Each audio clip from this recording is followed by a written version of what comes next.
quick glance at trending news topics, brought to you by the Edge of the Web podcast.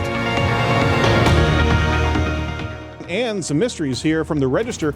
The YouTube mystery ban on hacking videos has content creators puzzled. A quote from the Register from Tim Erlin, VP of Product Management and Strategy over at cybersecurity biz Tripwire. He said security professionals find the policy questionable. Very simply, hacking is not a derogatory term and shouldn't be used in policy about what content is acceptable. So here's the deal, is that YouTube under fire since the inception for building a business on other people's copyrights, and there's certainly been some contentious stuff in the annals of history for YouTube.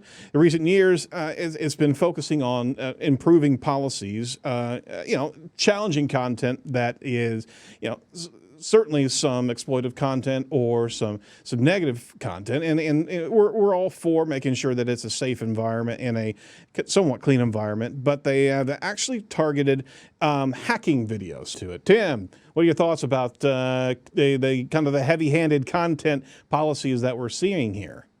Oh, this is not the only policy that YouTube has issues with. Yeah. They have issues with a lot of policy, and I don't envy their position, because especially when you're trying to do something like this, is weighing free speech with, hate speech sometimes, or like, where's the line on that? And what's the considered hate speech and free speech? Or in this case, just like, hey, you're violating someone else's IP or something. It's pretty gray area sometimes. So I personally think, like, if you're teaching someone how to hack, secure, quote unquote, secure Wi-Fi, like, I think should be something that should be known.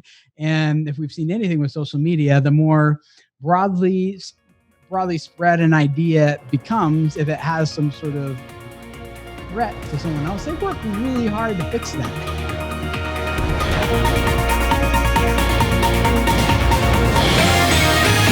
Thanks for watching. If you'd like to see more of our content, or especially more of this week's featured guest, including a full-length interview, head on over to YouTube and search for Edge of the Web. Be sure to like, subscribe, and hit the bell if you want to see digital marketing news as it happens.